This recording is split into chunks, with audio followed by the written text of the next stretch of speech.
something that we can control, and something that will hopefully ensure you don't end up acting like the current president and former vice president did last night. Getting your message out, actually writing your message. And once you've planned your message, and Jenna, to give you an update, last week we spent a week working on how do you plan what you're going to say. If you want to get to an end result, how do you kind of put together in your mind or draft out an idea that I want to introduce something with an email, I want to schedule a meeting, I want to do all these things to get my message to the right person and get them to read it and understand it and hopefully move forward with it.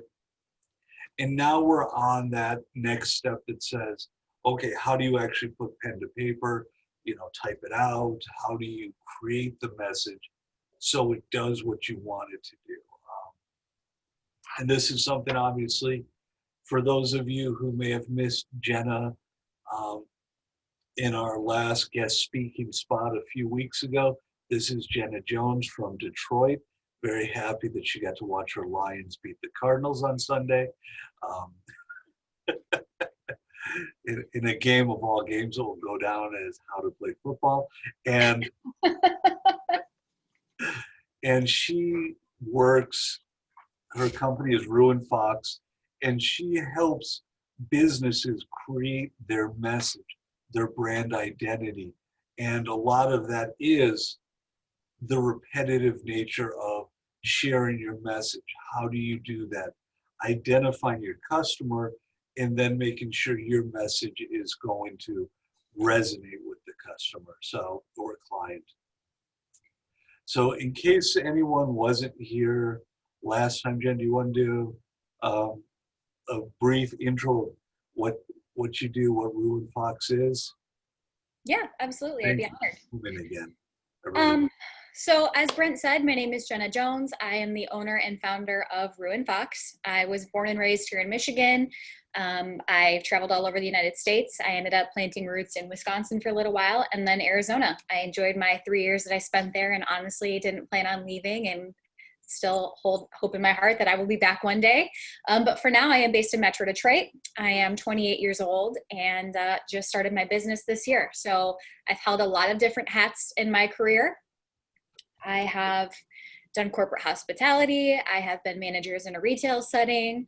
I was on sports talk radio there in Phoenix for 3 years. And then now I'm doing marketing and branding. So my focus now is on small business owners and helping them to make sure that they have the best marketing assets that they can have to be able to be successful in getting their messaging out, to attract new customers, and to make sure that they're doing it in a cost-effective way because they are new. So that's where I'm at. And I'm going to have a caveat ahead of time that I am working from home thanks to COVID. So if you hear dogs or trucks in the background, I deeply apologize. But that's a quick rundown on me. That is A-okay. Your dog just had a birthday, right? So we should be able to pop in and say hi. Now, one of the things Monday we kind of talked about was when you're sending your message, there's a lot of people who send out messages focusing on what I can do for you and centered it around me instead of centered it around you, your needs, how can I satisfy your needs? What's the difference in that when you're creating messages, doing I versus you? Well, let me start by asking this. Who likes making money? Me too. Who wishes they made more money? Awesome. All right, so just for some background statistics, so thanks, there we go. Told you guys.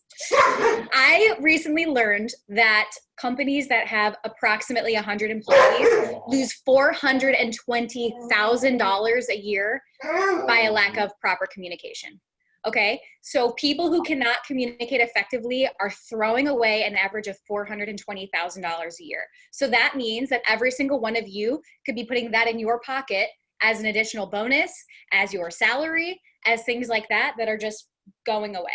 So why do you care whether you can communicate effectively? Because it means that you're not making as much money as you could. It means your company is not as profitable, and that can't come back in your pocket, right? So that is an effective communication strategy. Immediately right now, you all know why what I'm about to say matters. You now know that if you can effectively communicate, that you will be able to make more money. So the number one way that I would say, by trying to get your message across to your prospective buyers, to your clients, to your coworkers, to your bosses, is to let them know what's in it for them right out the gate, so that all of a sudden you have their attention. And that is the difference. I could sit here and tell you all day long about why you should care about what I have to say, but the truth of it is, you only care what's in it for you, because that's how we function as human beings on a cellular level. So that is the key difference, I would say, in effectively going one way or the other, which you're trying to focus it and center it in your direction for your clients, for your customers, and send it for them. Wow. We didn't even plan this. We didn't talk about the topics. And for those of you that were listening closely, I mean, that was the perfect example of how you focus on you instead of I.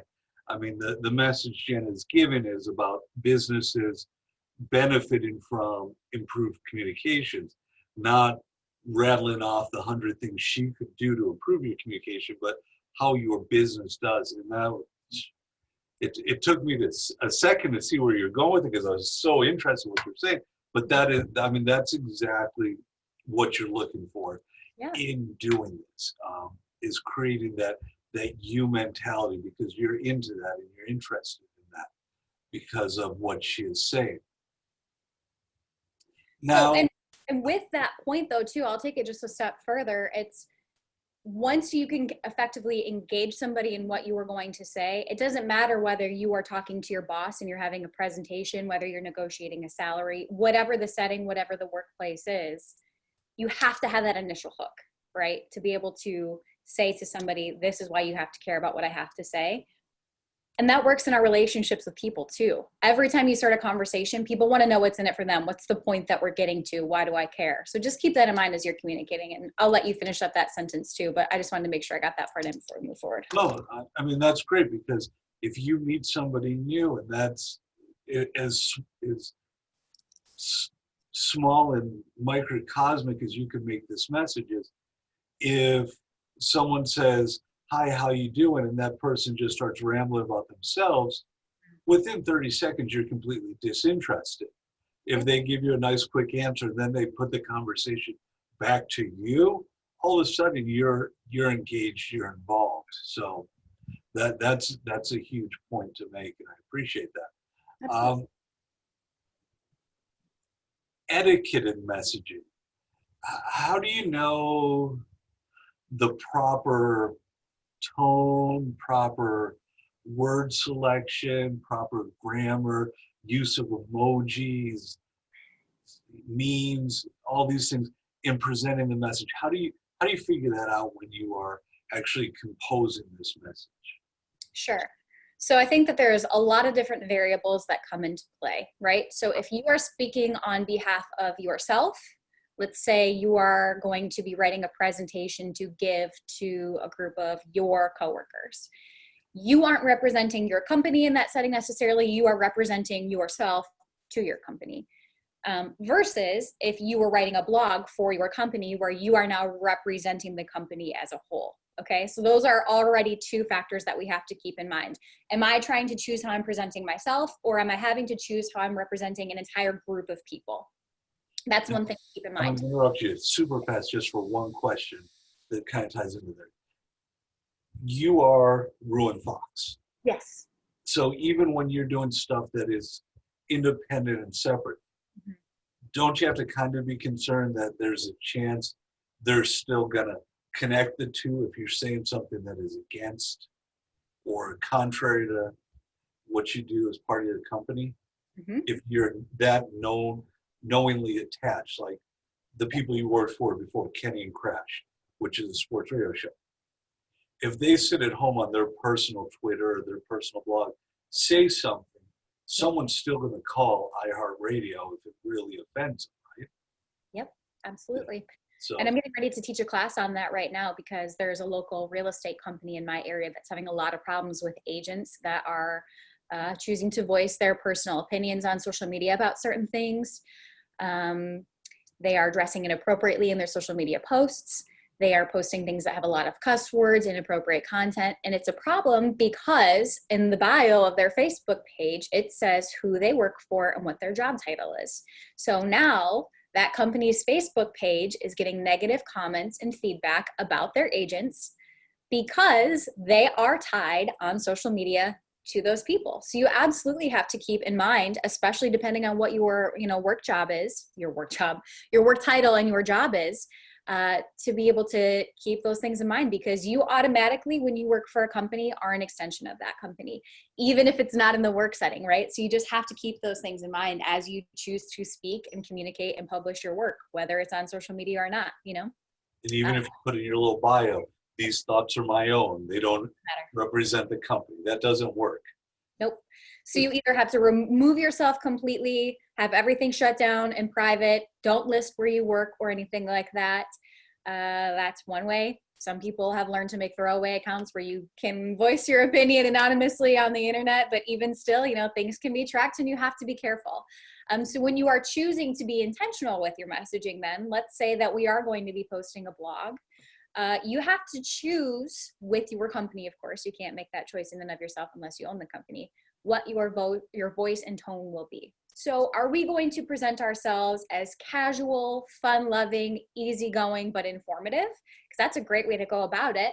Then at that point, we can go ahead and choose to use a little bit more slang. We can be carefree. We can throw in a couple of emojis.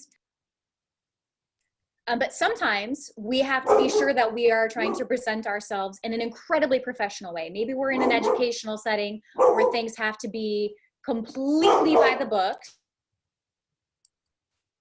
But then there's other situations where you have to be able to reel it in and keep everything totally, completely, I don't want to say technical, because technical is not the word that I'm trying to use, but more formal. Formal, absolutely. That's where you're going to be using tools like Grammarly. You're going to be utilizing tools like spell check, and you're going to make sure that everything is perfectly polished and ready to go. So once you have that tone set and you have that established with the company, take it and stick to it, and then make sure that all of your personal communications go that same way. So once we figured out who our audience is and we figure out what the communication is that it's going to be, we have to then be direct. Don't dance around the subject, get right to the point, let people know what they're going to learn from this, what they're going to take from it, and then carry forward. That's good. And with that direct approach, let's say you're working with a client and you don't necessarily promise certain results, but you suggest based on, an agreement you sign, this is what you anticipate is going to happen. And you've got bad news to share with them because it didn't get, for whatever reasons, didn't get the outcomes that were expected. How do you convey that bad news to a client without potentially losing that client for good? Sure. This can go for every conversation where there's bad news, not necessarily with a client too, right? So let's start off with, again, it doesn't help anybody out to tiptoe around the issue. If you're trying to dance around it, soften it up a little bit, it takes away from what you're trying to say, which is that something's not going right. But the number one tool that you can have in your back pocket is not to present a problem unless you also have a solution. So maybe our website is not performing how we want it to, and you are paying me to have your website perform to a certain standard. That's a problem, and I absolutely need to take ownership of that. But before I have that news and share that news, I need to have the solution so that they know that they're in the right hands and I can communicate that effectively, right? So the most important thing that you can do when you're going to share news is to, number one, be upfront and be direct, and then number two, dive right into what we're going to do to fix it. And again, that's not to say, well, maybe we could have, and be timid and shy and nervous and apologetic in that way, because your clients, your coworkers, your team members, everybody who is going to be looking to you when you're working on a project is looking to you to be a leader. Maybe you are not the president of the company, but if you are going to stand up and say, I've got a solution to our problem, you need to have the confidence to have the buy-in, Because the number one thing you can do in communicating a message is to let people know that number one, you care, and number two, that you are delivering something that has meaning and purpose. So if I'm just rambling on and on about how I'm so sorry and, you know, I wish I could have fixed it. No, what are we doing to fix it and how are we going to get it done, and have that commanding presence how you do it. And that can be verbal, speaking out loud with my tone of voice that I just used. It can be in the word choice that I have if I'm typing it out. It can even be in the way that we're using our typography to space it out. I don't know if you've ever seen studies that people have done about trying to have engaging written content, but even just white space between text has a psychological effect on our brains. If I have a huge long paragraph that has an important sentence in the middle, that visually gets lost on readers. Versus if you break that paragraph up and have one sentence stand alone with white space in between, all of a sudden our brain recognizes that that's an important piece of information and we need to pay attention to it. And on top of it, our brain tells us that it's 3 quick little segments of information that need to be digested instead of one long paragraph. So that can be a really unique tool too, to try to have people engage with your content, stand alone with it, and see what's important and what they need to pay attention to when you're writing. That's huge. And I know it might be just my dad dealing with me, but his thing when something goes bad and I do something wrong is always, I told you so, as far as what the right thing to do was. And like I said, I don't know if he does it to anyone else, but that's his favorite, you know, 4 words he tells me. I told you so.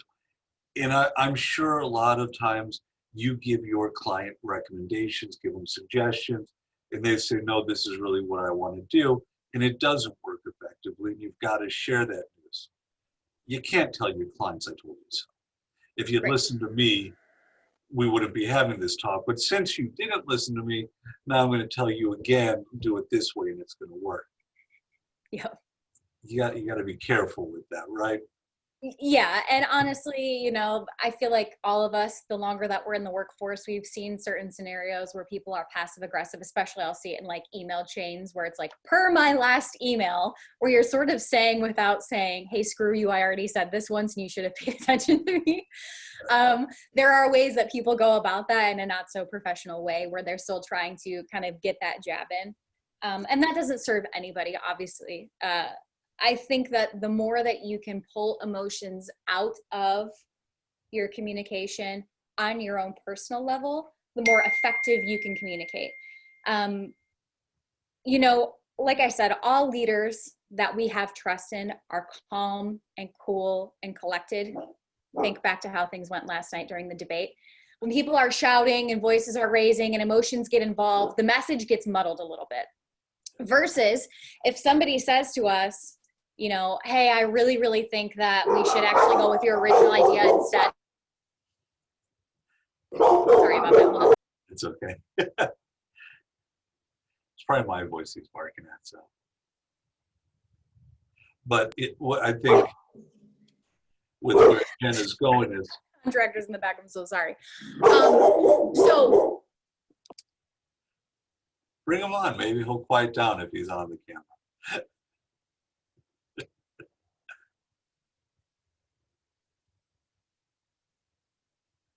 okay, I think we're done now. So what I was trying to say is if you are able to pull all of the emotion out of it and not get wrapped up in, oh my gosh, I'm so frustrated. I already told them what we're supposed to be doing with this project and they didn't want to listen to me. And then that emotion then transfers over to the clients that I'm trying to work with.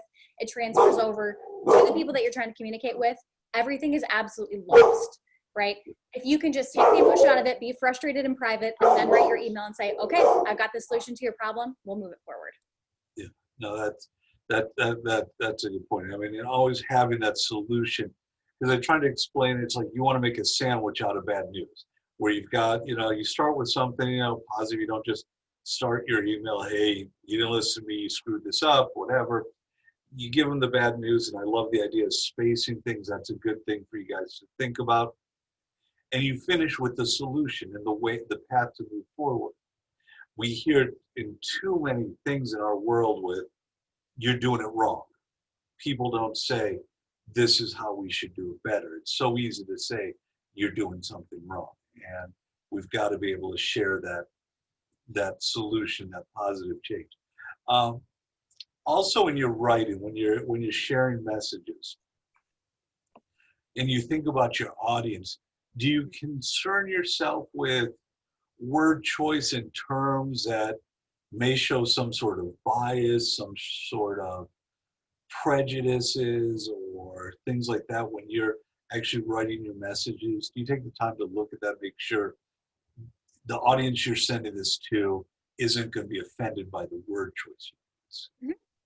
Absolutely. I think that, you know, beyond word choice and messaging can go two ways, right? So again, if we're going to be the face of our company, we need to be as completely tone neutral as possible.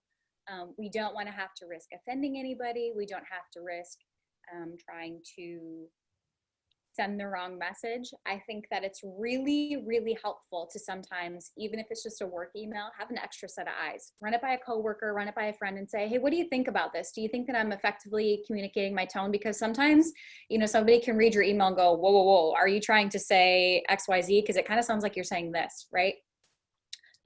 Taking it a step further to make sure that we're not offending anybody can just also be a choice of choosing to make sure that everything is direct in your messaging and you're not, again, filling it with fluffer stuff that can be misconstrued.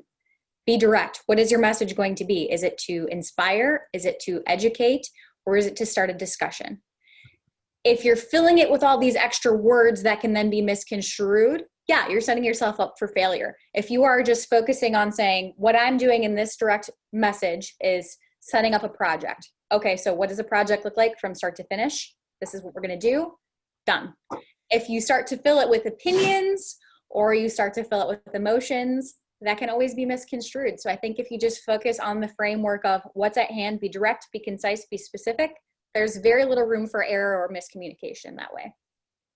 I think that's good. And a lot of people who have a joking nature, a sarcastic tint in them while they speak, it's very easy when you're talking to hear that. Yeah. You can't type that. Exactly. There's no sarcasm font. There's no sarcasm emoji that everyone knows. There's no way to say, hey, I was joking when I said that. I was sarcastic. Yeah, I don't know if any of you have seen the Key and Peele skit where it's the one buddy is texting his friend and he says, hey, do you have plans tonight? Are we still going out tonight or something like that? And he says, yeah, sure. And the other guy goes, yeah, sure. What? And it's just this whole miscommunication back and forth where a tone was assumed but wasn't actually being presented. And it goes all the way back and forth till where the one person thinks that they're going to just go ahead and catch up and hang out, and the other person thinks they're about to fight. That is a perfect example that happens all of the time. That's why so often I try to get in front of my clients. Even if I can't have a meeting in person, I want to talk on the phone so that they can hear my tone of voice. The best case scenario is to get in person, right? Because right now you can all see my body language, you can see my facial expressions, and you can hear my voice, right? But for email, you have to be really, really careful. Because like Brent said, sometimes it's a matter of tone and sarcasm. And if you don't know that person well, you can be making assumptions that aren't necessarily true, and it's hard to read over email. So you have to be incredibly careful. And I know that's why a lot of people, especially our age, we tend to rely on emojis because it's an effective, extension of that body language or facial expression to be able to help people see what we're trying to communicate. But that's not always professional. So yeah, you have to choose to be really careful about, again, who you're speaking to and knowing your audience. If you don't know who your audience is yet, maybe it's a new coworker, maybe it's a new boss, maybe it's a new sales client that you're going to have, whatever the case is in your work setting. It is incredibly important to err on the side of professionality and not trying to err on the side of being more casual. Now, once you've established that, line of communication, if it's a coworker and you've established that you can be more relaxed and carefree and sarcastic, do that. But do it with caution.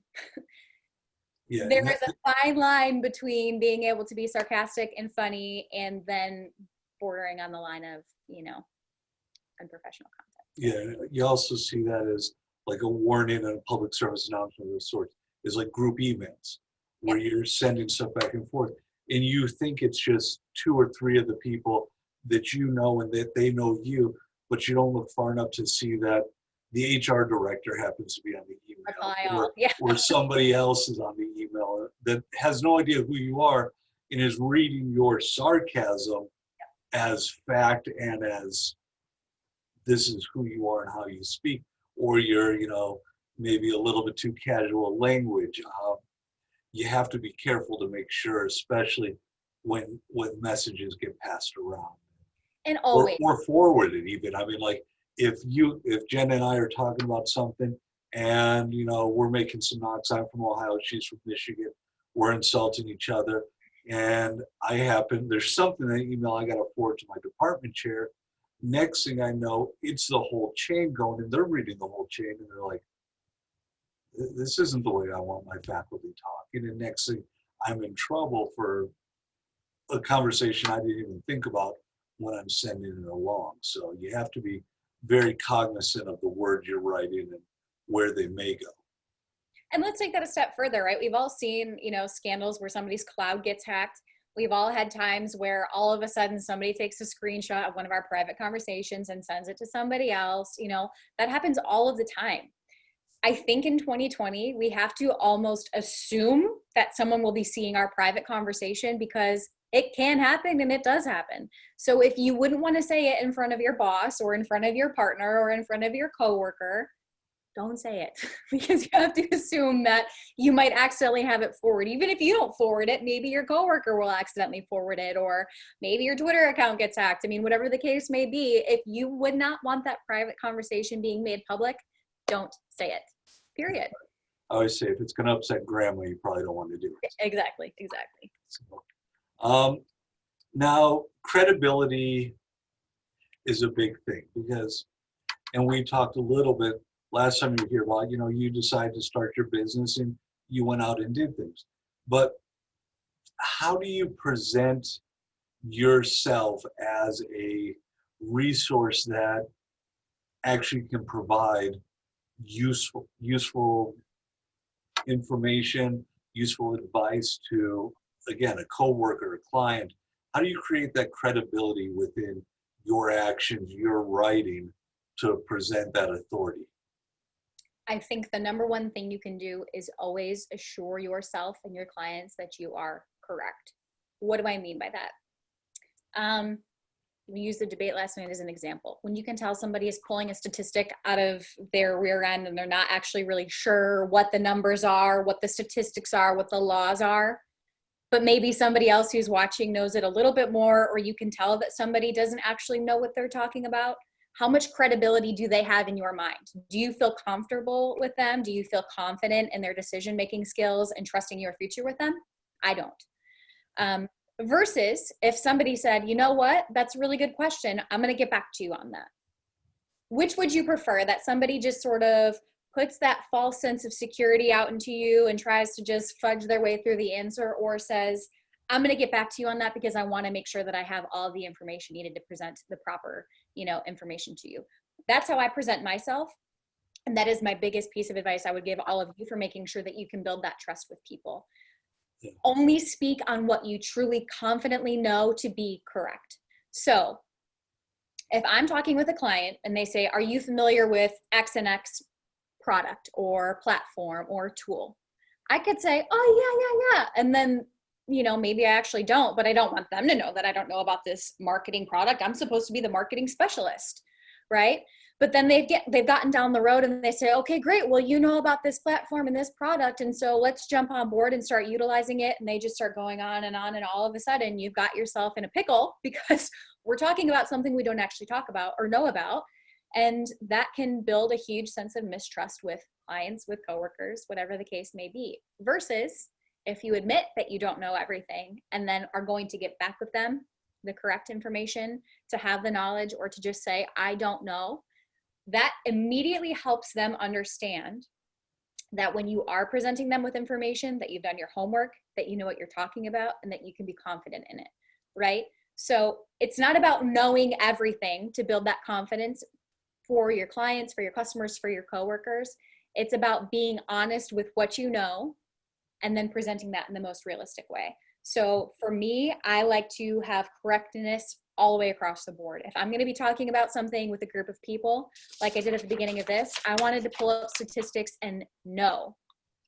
I want to know that there's $420,000 a year that gets thrown away, and just instead of saying a lot of money. I also want to know that if any one of you were to then fact check me after this, you would be able to look it up and say, oh, wow, yeah, it is exactly $420,000 for businesses around 100 people, right? So as you learn to communicate with people, if you don't know the answer, it's okay to not know the answer, but to build a false sense of confidence in people, to have them then go back and fact check you and say, she actually didn't know what she was talking about. From that point forward, you have completely destroyed that relationship and your credibility. So it is so important to just be honest with where you're at with your clients, because they will respect that so much more. Your coworkers, your bosses, to say, I don't know the answer, but I'm going to find the right one for you. Because you already have built that, line of trust with them, that you are honest, truthful, and knowledgeable. And when you're not, that's okay, that you'll be able to find the solution. And it's not bragging. Like, I mean, if you're trying to get a new client or a job, or even just impress the boss or coworkers, sharing your credentials, your experience, your expertise, endorsements. If you do it right, that's a good thing in establishing your credibility. I mean, you don't want to sound like a horse's ass, excuse me, in doing it, but in presenting where you've gone to school, what degrees you've obtained, how many other clients or people are happy with what you've done, those are important also in showing that you've got a voice that should be listened to, right? And it's interesting. I'll use myself as an example for this. When I started my business, I began immediately telling people, I don't have a college degree. I went to college for 1.5 years. I then took classes online after the fact, not through an accredited school, but just learning how to do marketing, learning how to do branding, paying for Skillshare classes that I could take, where it was hours and hours long courses through people who had paid for the college degree that were willing to share their information.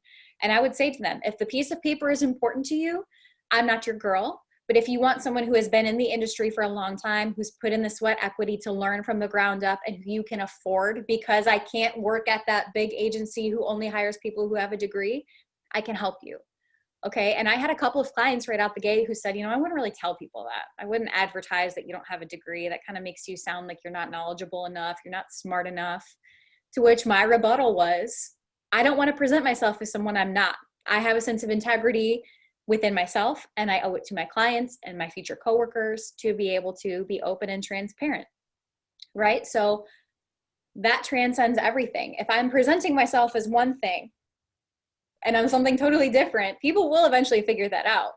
It's been a joke with our generation too. I know that a lot of you are 10 years younger than me, and that's okay. But with my generation, it was joking about being proficient in Excel. One of the number one things people would ask you in a job interview is, how are you with Microsoft Excel? And everybody goes, oh, yeah, I got it. And then as soon as they get to their first day of work, nobody knows how to use Excel in the way that we all say we do, right? That's one of those tiny little examples of, lying to try to make yourself look better, when the truth will come out eventually, when all of a sudden you have to put together these spreadsheets and your boss says at the end of the week, do you have it done? And you don't, because you presented yourself in a light that's not true. Versus if you had just said, you know what? I'm not as proficient in Excel, but I'm a really fast learner and I'm a hard worker, and I would be more than willing to get caught up to where I need to be for this position. Be honest with your communication, be honest with who you are, because people will be so much more impressed. And again, build that trust and integrity sense within you. And it's so much more effective moving forward. Yeah. And that's huge. I mean, it's sharing what you know, but also what you don't know. Yeah. That's important, because that you take, and this, I can't remember what movie this was basically from. You take a lifetime to build up your credibility. Yes. But it takes seconds to ruin it. Mm-hmm. And it's just, you can't get back to where you were once that's gone. So you have to be very careful with that. And obviously, once you get the opportunity and you say, this is what I can do, what I want to do for you, you've got to actually do it and follow through. Absolutely. So that's one last big thing as far as establishing your credibility. Now, finding the right tone. And we talked about this a little bit Monday. The difference between Mrs., Miss, Ms., how you address people, how you start emails, sign emails. Because I'm sure you send out a lot of emails to either people you don't know, Yeah. or that you want to get to know. How do you decide? Are you going to do it like that letter format? You can pull off a word. Are you going to make it a little bit more casual? Where do you come with? How do you start an email? How do you end an email? Because most information is now sent via emails, not really letters per se. Sure. I'm the same way. Most of my client communication is by email. Thankfully for me, most of my client emails come after some sort of an introduction, whether it's through a contact form on my website, they sent me an email from my email address first, or we're getting on a Zoom call, and then I send over a proposal, right? No matter what the case is for you, generally, if they are reaching out to you first, follow their lead. If they sign their email, Dr. Abrahamson, okay, and then you reply, hey, Ann, no, follow their lead. So if they sign their email, Ann, go ahead and reply back, Ann. That's how they're comfortable being addressed. If they sign their name, Mrs. Abrahamson, or they sign their email, Ann Abrahamson, I immediately just take that text and copy and paste it to the top of that email, because that's how they have chosen to introduce themselves to me, and I'm going to follow that lead. But if we've not established that line of communication first, and I don't have anything to go off of, I immediately default to some sort of gender neutral title that looks sort of different for every person and client, because I don't want to assume pronouns. I don't want to assume title or status or anything like that. So I just start out with dear prospective client, or dear future customer, or, you know, something along those lines. If it's a new coworker, I would start out with just some sort of a opening title that doesn't even have a name at the top. Maybe you just say, welcome to our team, comma, and then start your email. Not everybody needs to be addressed right out the gate. It's a singular email to one person. If it's to a team, say, hello team, or whatever the case may be. If you're ever in a situation where you don't know how to address somebody, address them as generically as possible, because the worst thing that you can do is assume somebody's title and then have them have to send that awkward email back where they say, I actually prefer that you call me Dr. such and such instead of just Ann, or actually I prefer to go by Mr. instead of Mrs., or whatever the case may be. The letter format can be really helpful in that scenario, but it's not always necessary. So just consider your audience, consider the level that you already know them or don't know them, and then act appropriately. For signing off on the emails, I don't have the perfect recipe to that, because I still find it awkward every single time I have to sign off. I want to always say regards, best regards, sincerely, all my best. I don't know what to say. I don't know what's professional and not professional. So again, if somebody has given me a lead to follow, I'll follow it right back. If they sign off with best regards in that first contact email, you better believe that I'm sticking right back with that. And go forward. Otherwise, I tend to just have the very professional call to action at the end. So what does that mean? If somebody is going to be getting back to you soon, or you have to get back to them soon, say that. Say, looking forward to hearing from you soon, comma, Professor Kleinman. Yeah. If I'm going to be hearing, back from them, looking forward to hearing from you soon, comma, Jenna Jones. It doesn't always have to be these super structured, rigid, best regards, sincerely, all my best. Play it by ear. But again, if it's just an email chain where you've been going back and forth 8 different times, I don't always think that solicits the full letter response every single time. Sometimes it's more effective to just have a 1-sentence reply. Thank you so much for this information. I really appreciate it. Send.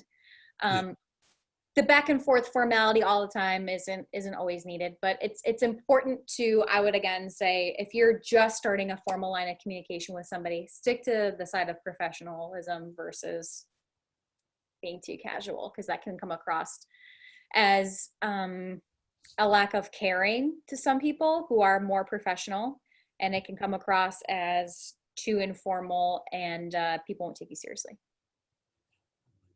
And you talk about some of the stuffiness and the people that are a little over wordy. I'm going to share one of the slides just to kind of give an idea. When you see any of these types of things that are on here, Jenna, Yep. are these the things that people need to stay away from? I mean, listen, if you're writing a contract for somebody, absolutely use the proper, Merriam-Webster version of all these old phrases. If you are having a fairly casual conversation with somebody in our current century, if I say kindly advise to somebody, I think that they probably think I'm being a little bit pretentious. If I say, let me see one of these other ones, I wish to inform you that, most of my clients who, again, are small business owners that are just trying to hurry up and get through everything, they're like, yeah, what's the point? Like, in plain English, please, what are you actually saying? Right. But if I'm writing to my legal attorney, or I am a legal attorney and I'm trying to be the utmost level of professionalism and knowledgeable, then that might be different. I think it just depends on your scenario, your audience, and the industry that you are in, and then the message you are trying to communicate. If you are just telling somebody that you have a new draft of their business card ready, I don't think that you need to say, we wish to inform you that your new business card is completed and we are kindly Attached, please find the draft of it. Please find the attached invoice and pay at your earliest convenience. Kindly advise if you have any questions. Yeah. I don't need to speak like that to my clients. No, and I mean, even lawyers are trying to get away from those words because it's like, let's write things so people understand them. And there's no benefit in someone having to Google a word to get through a message. It plays into the clear and concise part of our messaging, right? If I'm concerned that somebody's not going to understand what I'm saying, I need to dumb it down a little bit. Yeah. What's the difference between active and passive voice? Let's test you on your grammar knowledge, if you. Okay. I'm trying to think of a way that I can explain it in plain, clear English. I'm pretty good at just using examples and metaphors versus. What we'll do is we'll put up a couple of examples while you're kind of thinking of it, and you can maybe talk about it more in the sense of the new procedure was developed by the operations team. Very wordy, very kind of there, versus the operations team developed this new procedure. More direct, more active. And on top of it too, active versus passive, it's interesting because I tend to use this in my business, and it's strange because I'm the sole proprietor in my business. So I don't have a team of employees yet, but my business name is Rue and Fox. So inherently I sound like a team of people. There's there's two different names. And so I will sometimes speak on my social media with a passive, we did, our team. I don't have a team. The team is me. There's no we, it's I, right? But sometimes it's beneficial to, as a business, speak from the passive we voice. We all came up with, we did, we procured, because it builds a sense of teamwork and community and represents the business as a whole. Now, sometimes when I'm speaking directly to my client, I'm going to use the active passive voice, right? Of I did this, I recruited this, I did something, I, first person active all the time. It's interesting that you can switch back and forth between the two, but I think there's places for both of them, I think. Sure. I mean, but you have to know the differences and be aware with what you're trying to do. In most cases, the active voice is, like you said, more direct. It's more upbeat. It's more celebratory almost, and when it's good news, obviously, but it's there and people get it and they read it quickly and there's no questions. Whereas a passive voice, sometimes you almost want to know, well, what happened next? Because it doesn't really throw everything out there at once and clearly. Which, and it says here too, that can be more diplomatic, and that's so true. If you don't want to throw somebody directly under the bus on a team that may have let the team down, you can just state the facts in a more passive voice. Like it says, the shipment was lost. We don't have to say, yeah, well, Johnny lost the shipment. So right.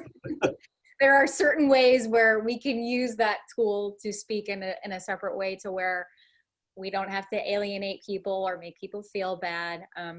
So use discretion. There is absolutely, like you said, a place for both. And I just think you have to sort of choose your audience again and choose the message you're trying to convey, and then use them both wisely. Absolutely. Um, Last thing, like you have probably I shouldn't say coworkers, but people you contract with or clients or even family members that you're talking to. Some people, you know, they've got a big 24-inch monitor, like I've got a big screen, it's there. Some people have laptops, some people have tablets, some people have just their phones to get all their messaging. And I know you talk about white space sometimes being good to highlight things, but do you write things differently knowing where they're going to read it? Absolutely. You know, again, it's that illusion of white space. It pertains into formatting too. So Yeah.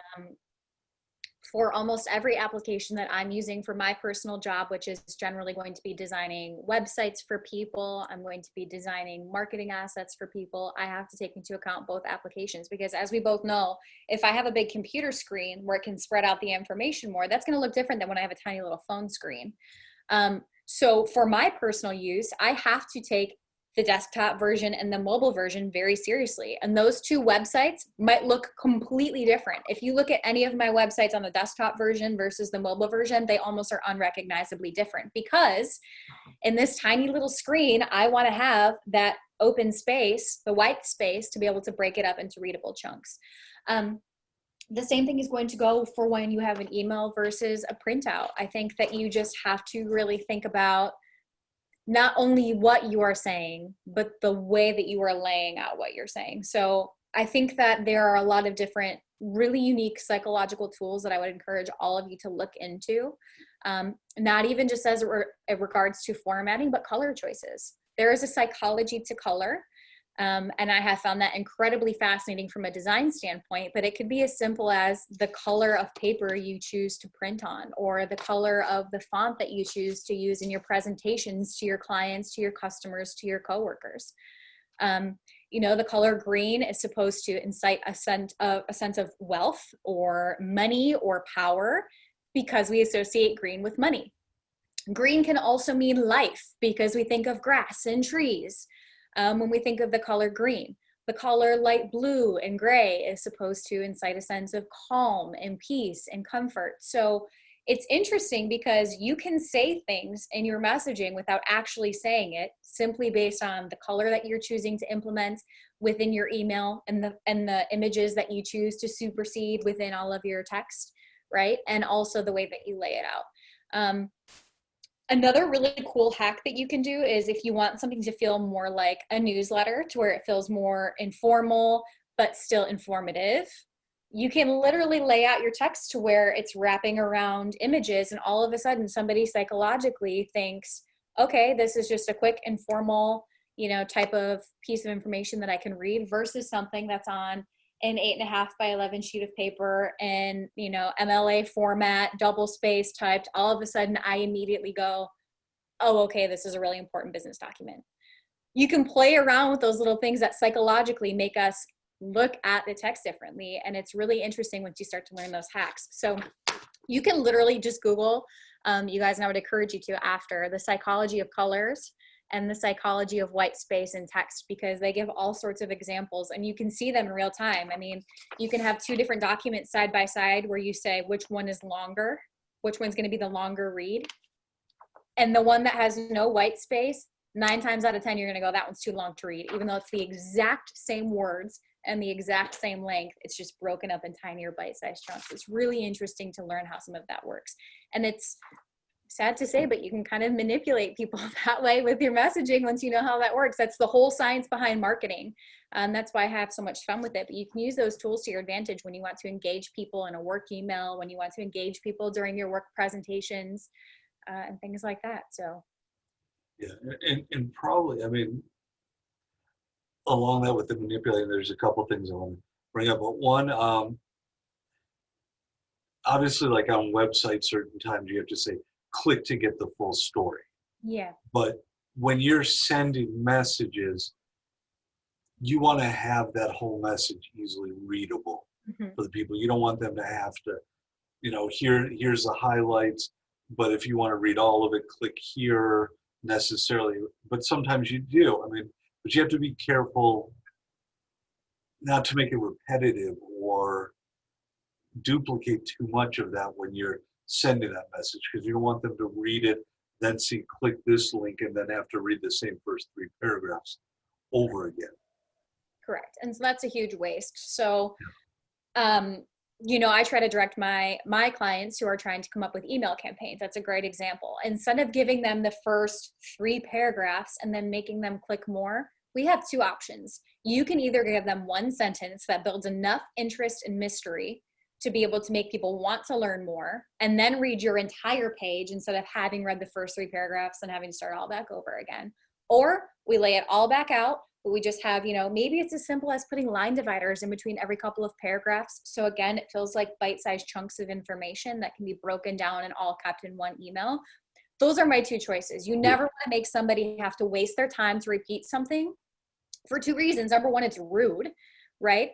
And number 2, it builds a level of subliminal thinking of, this person doesn't value my time. And if they don't value my time, why do I want to work with them? Why do I want to put together this project with them? It's a subconscious thought that people have, is like, they don't care about my time. Obviously, you have to reread this whole thing again. It's silly. A great example I would give of that is Facebook ads, right? Like, if you've ever found a Facebook ad where all of a sudden they just have 3 sentences of stuff you don't care about, like, click this for 50% off, la, la, la, la, la, la. Don't care, keep scrolling. But if they say something like, are you really as safe as you think you are? Click to learn more. Yeah. What does that mean? Am I as safe as I think I am? What are they talking about? I have to click that. I want to learn more, right? So you click on that, and then there's a whole long article explaining all of the different reasons why you might not be as safe as you think you are. But to say, and yeah, exactly. But to have the 3 paragraphs starting to explain it, that's kind of a waste of time. So choose wisely. I think I talked about this last week, but it's sort of like the first time dating somebody or trying to meet somebody, you have to build that sense of mystery and want them to come back for more. Do that in every form of messaging, unless you're trying to just put out there a piece of information. Don't make people come back for more if you don't need to. That's simply from like a marketing or an engagement strategy. And like, I mean, the other thing, I worked for one lawyer who was a partner who didn't believe in emails. He thought things should still be faxed or mailed, so he printed out every email. No matter how many people put on the bottom, please consider the environment before printing this email, he would just print everything out. So you found out that everyone who was sending them emails would at least, they wouldn't print it out, but save it to a PDF to see how it looks in spaces on a piece of paper, 8.5 by 11. What is he going to see when he reads it? Where are the breaks? And if it's 2 pages, 3 pages, how does it, do that? Indents, margins, all those different things. So you have to use the tools you have to make the message readable in the format they're going to read it, and that's an important thing. And you talked about making mobile sites versus desktop sites. Yeah. People that don't do that, I mean, it's got to be the most frustrating website when you go to a desktop website on your phone. Yep. And they haven't taken the time. Yeah, those statistics I was pulling today, I had to like try to manipulate my screen because I couldn't even finish reading the text that they had in this article because it wasn't mobile optimized. So again, like, this is from a .org website. There's somebody that I should be able to rely on and trust, but immediately I went, can I even trust this information? Because they haven't even bothered to make it so I can read it, which is a silly thought process, right? Like, they're not here to serve me. They're just sharing their information with me out of the kindness of their hearts. But we do that as human beings. We immediately start having those subconscious thoughts. So it's interesting to think about. The other thing too is you can get really creative. You were talking about trying to make sure that it all fits on the piece of paper and what's it going to look like. You can use infographics to, in a snapshot, portray the most important pieces of your information in a way that is breaking up all of your text and then has a very visual, tangible, graph or pie chart or piece of information that way. There's tools that you can use on the internet completely free to come up with really engaging infographics. And that's a really awesome way to convey a message that doesn't just have to be a boring piece of text. I use a program called PictoChart. It's PIKTOCHART. That's a completely free website where you can go on and build some really cool and engaging infographics. You can make them for work presentations. You can make them just to hand out on a poster to showcase, maybe some statistics within your school or within your class, whatever the case may be. We've all seen infographics, but that's another thing to be thinking about as you're trying to convey your message is what's a visually engaging way that I can share that message with people, because we have all turned into tiny little goldfish with our attention spans because we've got things popping up on our phone all day long and we're seeing posters and we're seeing billboards. What are you going to do to make your message stand out visually in a sea of emails that all look the exact same? That's a great tool to immediately just add a visual element to get people to pay attention to the facts that are important and move forward. So you can get creative that way too. And going back to that credibility issue, I mean, this is again something where it's so easy to do. And if you don't take those steps to mobilize your website or add these extra things that kind of break it up that make it easier to read, it questions your credibility in how you're going to do your job. Even if you're like a plumbing website and you're going on there and you've got to manipulate up and down to say, okay, does this plumber work on water heaters? And I've got to find it and scroll through their desktop web page to find it. If they can't do that right or hire someone to do it right, are they really going to do right on my water heater? And that hurts? I mean, going back to what we talked about earlier today, I mean, that hurts your credibility in something you don't even think has nothing to do with how you are as a plumber. And let's think about it this way. Maybe they do have it mobile optimized, but it's written in Comic Sans font. Yeah.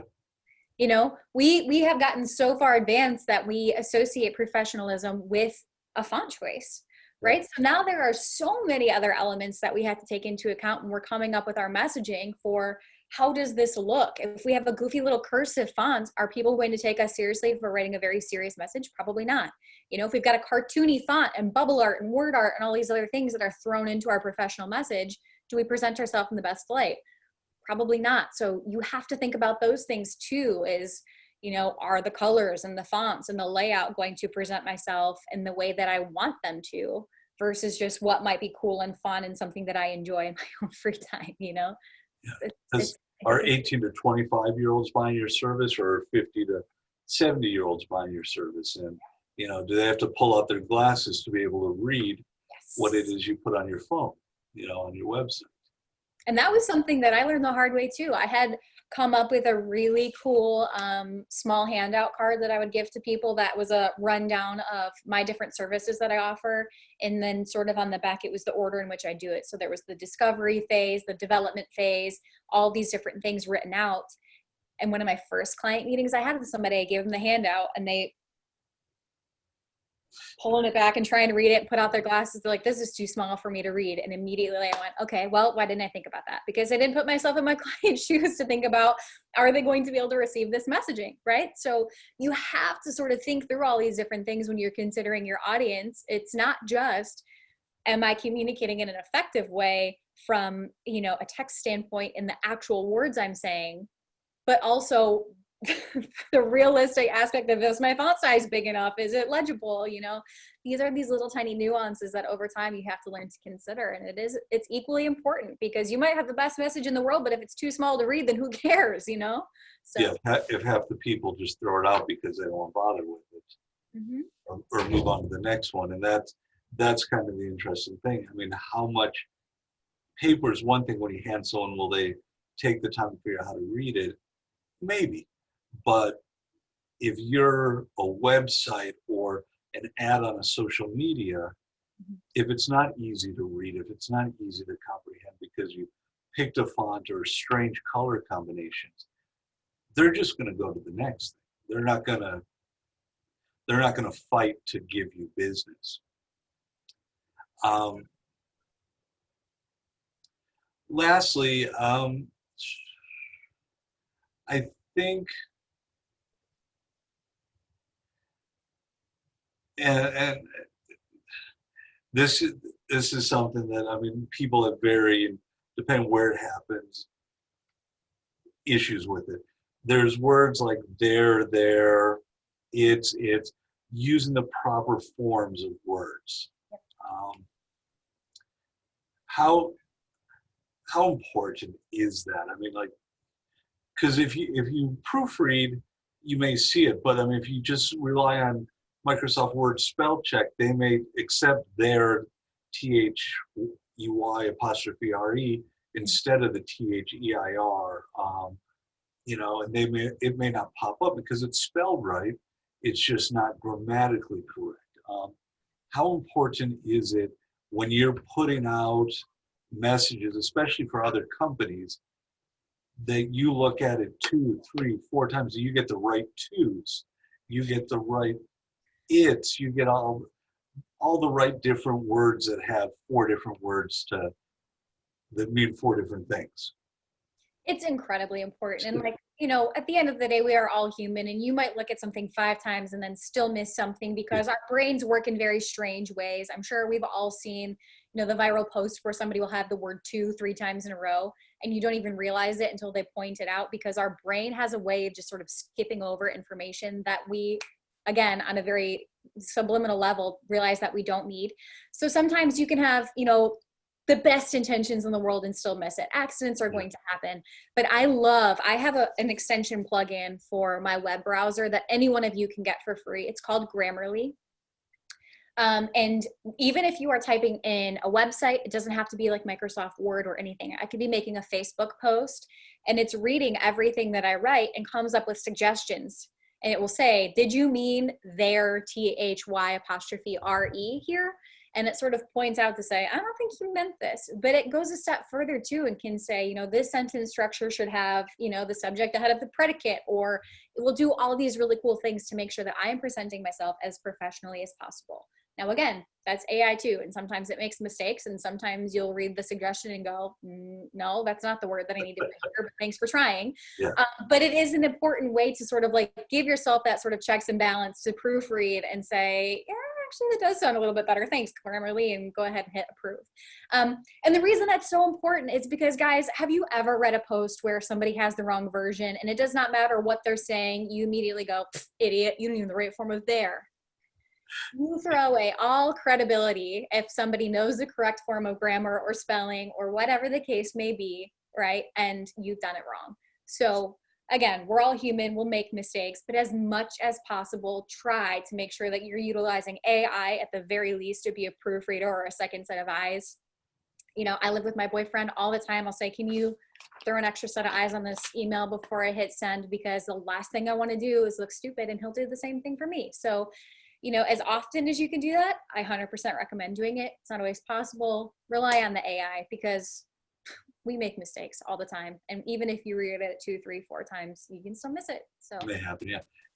And the thing that kind of ties to that is you'll see a lot of people, because again, talk about phones and being available 24/7, you'll see in someone's signature line, sorry for the typos, came from my phone. yeah. And I think that worked in like 2002. Mm-hmm. I think today, phones are the size of small tablets now, some of these phones. Yeah. And I don't think you can just put that blanket, hey, if I screw up my message completely to you, it's my phone's fault. It's just lazy. Yeah, I mean, that, like, going back to credibility stuff again, I mean, it's like that easy cop out of saying, I did talk to text and it screwed up and I didn't take the time to read it because I'm talking to text while I'm driving and I can't, it's just, don't multitask that much. Slow down. Yep. Yeah, when you're trying to share that message, write that message, give it, because in the overall ending thing, I mean, if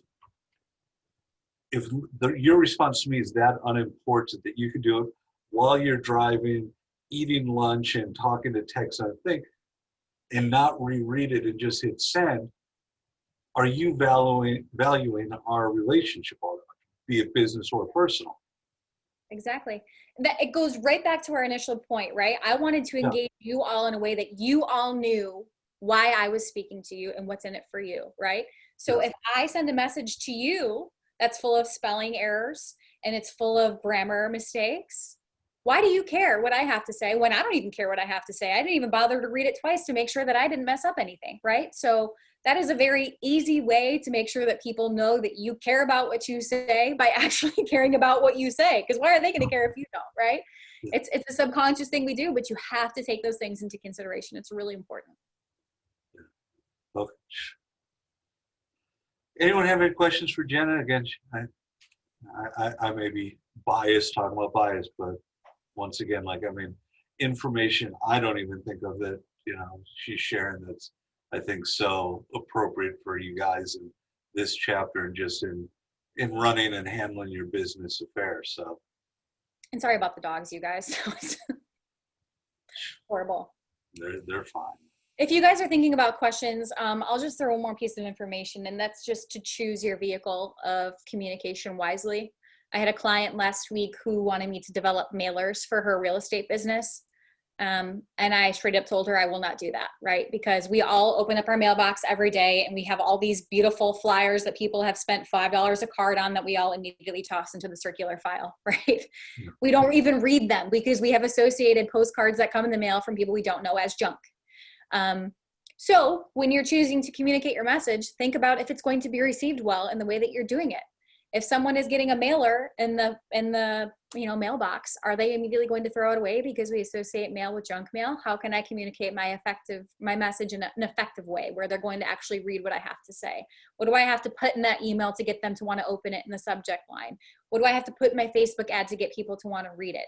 What do you have to do to get that initial interest in your message? And are you choosing the right outlet to convey it? Think about those things. And those mailing things, I mean, some of those get so frustrating because some of the companies have gotten so good as far as it looks like the envelope's handwritten. Yes. You open it up and you take it out, and there it is. Right inside is that flyer that says, "Hey, the house around the corner is for sale," or "Don't you want me to list your home?" No, I just moved in. I don't want to sell. Yeah, exactly. But they've gotten so good at getting beyond the automatic. Oh, to current resident. Yeah, right in the trash.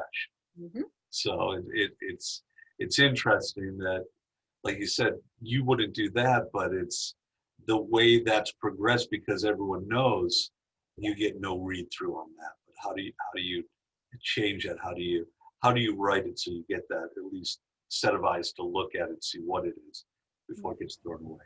Absolutely. Choose wisely. Yes. All right. Well, I definitely appreciate your time once again, and Absolutely. have a good afternoon. Enjoy cool weather up there. We're still over 100 degrees down here, so It's about 50 up here today, 50 and chilly. So we're wrapping up outdoor projects, which is why everything is a commotion. So again, I really apologize, but I thank everybody for actively listening. I like seeing everybody's heads nodding that have their cameras on and being engaged. It really helps me out, and hopefully all of my information helps you. So yeah.